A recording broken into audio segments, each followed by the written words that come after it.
पहले अंग्रेजों का शासन था, अंग्रेज भी लटकाते थे। उससे पहले मुगलों का शासन था। मुगल कब चाहता कि भारत के अंदर भारत के गौरव की पुनर्स्थापना हो, लेकिन मोदी जी आए और मोदी जी के आने के दूसरे कार्यकाल में अयोध्या में 500 वर्षों से लटके हुए श्री राम जन्मभूमि से संबंधित मामले का समाधान होता है। आप सबको मैं बधाई देता हूं। अयोध्या में भगवान राम का भव्य मंदिर के निर्माण का मार्ग प्रशस्त हुआ है। अयोध्या में भगवान राम का भव्य मंदिर का निर्माण होने जा रहा है, कोई संदेह किसी को नहीं होना चाहिए। जरा याद करिए, अगर मोदी जी केंद्र में नहीं होते, उत्तर प्रदेश में मोदी जी के आह्वान पर भारतीय जनता पार्टी की सरकार नहीं बनती, तो ये जो धमकी देते थे कि 370 समाप्त करोगे, खून की नदियां बहेंगी, हम कहते थे यार कुछ नहीं होने वाला।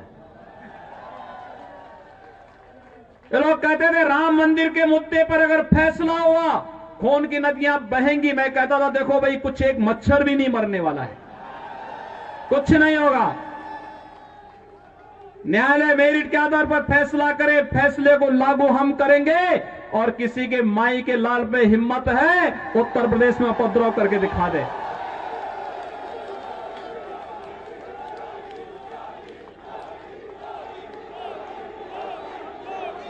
भाइयों बहनों, उत्तर प्रदेश, यहां दिल्ली के बहुत सारे लोग जाते होंगे हरिद्वार में कांवड़ यात्रा में।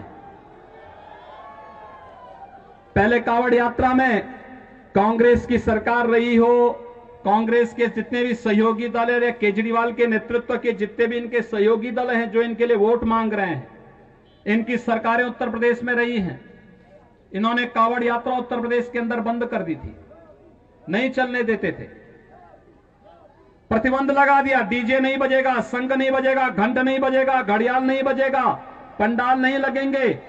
तो जब मेरे पास ये प्रस्ताव आया कि पहले ये होता था, मैंने कहा भाई ये भगवान शिव की भक्तों की यात्रा है, ये शव यात्रा नहीं है। इसमें सब बजेंगे, इसमें डीजे भी बजेगा, शंख भी बजेगा, घड़ियाल भी बजेगा, नगाड़े भी बजेंगे। और इनके स्वागत की तैयारी जगह जगह करो और हेलीकॉप्टर से पुष्प वर्षा भी करते जाओ, कोई प्रतिबंध नहीं। लोगों ने कहा कि इतनी बड़ी संख्या में श्रद्धालु आएंगे, दिल्ली से, राजस्थान से, पंजाब से, हरियाणा से, उत्तराखंड से, उत्तर प्रदेश से, अन्य राज्यों से आएंगे, कौन सुरक्षा देगा? अरे हमने कहा ये हमारी जिम्मेदारी है सुरक्षा देना। लोगों ने कहा कि लोग हमला करेंगे, तो हमने एक बात कही भाइयों बहनों, मैंने बात साफ कही। मैंने कहा देखो भाई, भगवान शिव की भक्तों की यात्रा है, कोई व्यवधान डालना चाहता है तो उसको तय करना है। अगर वो व्यवधान डालेगा हम उसको गोली से समझाएंगे, व्यवधान डाल करके दंगा कराएगा तो गोली उसको समझा देगी। और भाइयों बहनों, 4 करोड़ से अधिक श्रद्धालु आते हैं, कहीं भी कोई बाल बांका नहीं होता, बहुत शांतिपूर्ण ढंग से भजन गाते हुए लोग जाते हैं, शिवालयों में जलाभिषेक करते हैं, भारत की आस्था के प्रति अपनी श्रद्धा व्यक्त करते हुए एक भारत श्रेष्ठ भारत के निर्माण के लिए अपने आप को संकल्पित करते हैं। यही तो भारत के अंदर कांवड़ यात्रा का महत्व है। ये लोग कहते थे राम मंदिर के मुद्दे पर अगर फैसला हुआ खून की नदियां बहेंगी। मैं कहता था देखो भाई, कुछ एक मच्छर भी नहीं मरने वाला है, कुछ नहीं होगा। न्यायालय मेरिट के आधार पर फैसला करे, फैसले को लागू हम करेंगे। और किसी के माई के लाल पे हिम्मत है उत्तर प्रदेश में उपद्रव करके दिखा दे। पहले कश्मीर में पत्थरबाज पत्थर फेंक करके पाकिस्तान का पैसा लेकर के भारत की संपत्ति को नुकसान पहुंचा करके उन्हें क्षतिग्रस्त करते थे, और कांग्रेस और केजरीवाल जैसे लोग उन पत्थरबाजों का समर्थन करते थे। लेकिन धारा 370 समाप्त हुई, पत्थरबाज हुए गायब, और पाकिस्तान परस्त आतंकवादी जो पहले भारत के अंदर आकर के जगह जगह विस्फोट करते थे, उन सबको यमलोकपुरी की यात्रा पर भेजना शुरू कर दिया हमारे सुरक्षा बलों के जवानों ने।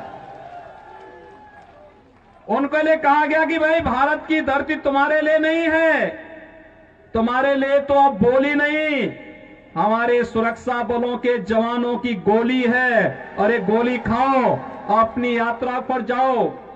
कांग्रेस और केजरीवाल इन उपद्रवियों को क्या खिलाते थे? बिरयानी। और हम क्या खिला रहे हैं? गोली।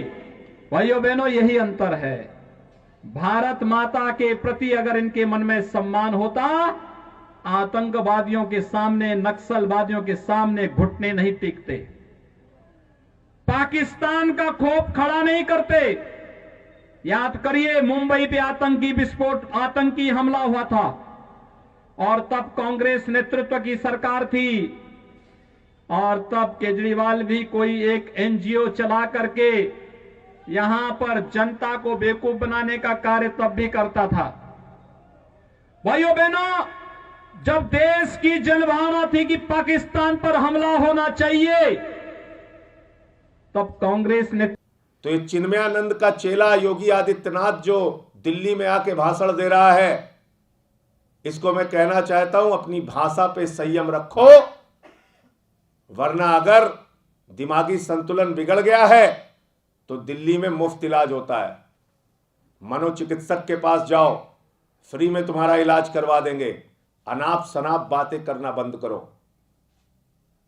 यहां पर आए हो तो बताओ 200 यूनिट बिजली का दाम कितना है उत्तर प्रदेश में? कितना दाम है उत्तर प्रदेश के अंदर? 7 रुपए यूनिट बिजली का दाम है, यहां जीरो है 200 यूनिट तक। यहां आए हो तो बताओ, उत्तर प्रदेश में नमक रोटी देते हो मिड डे मील में बच्चों को खाने के लिए, और यहां स्कूलों के अंदर एयर कंडीशन कमरे बच्चों की पढ़ाई के लिए बने हैं। जाके यहां मिड डे मील की व्यवस्था देखो। यहां आए हो तो बताओ, दिमागी बुखार से हजारों बच्चों की मौत हो गई उत्तर प्रदेश में,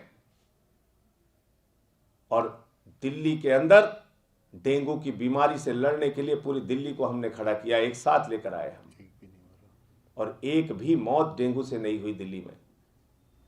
अगर आए हो योगी जी तो काम पे चर्चा करो और बताओ, उत्तर प्रदेश के अंदर 10 साल, 6 साल, 8 साल की बच्चियों के साथ बलात्कार हो रहा है, और तुम चिन्मयानंद के चेले बन के उस बलात्कारी के समर्थन में खड़े हो और यहां आके ज्ञान दे रहे हो।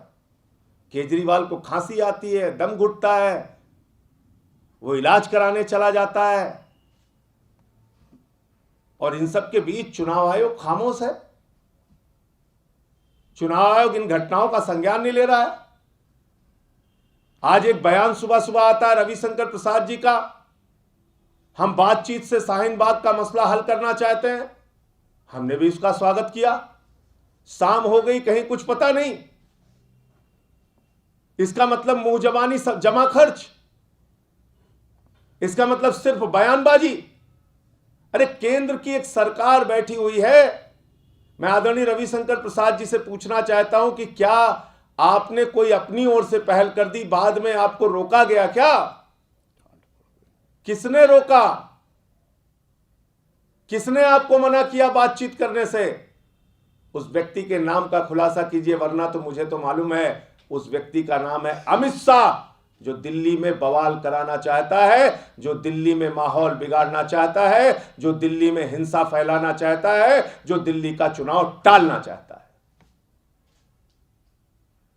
और इसलिए अगर चुनाव आयोग ने इन घटनाओं से सख्ती से निपटने का प्रयास नहीं किया तो आने वाले दिनों में दिल्ली के अंदर बड़ी अनहोनी घटनाओं की तैयारी, अराजक घटनाओं की तैयारी हो रही है।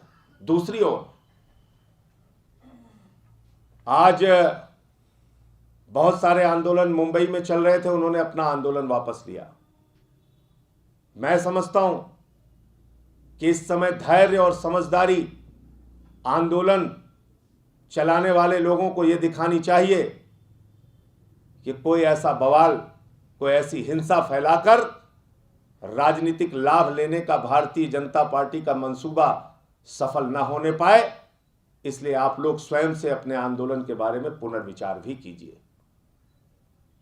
बस मुझे इतनी बात कहनी थी।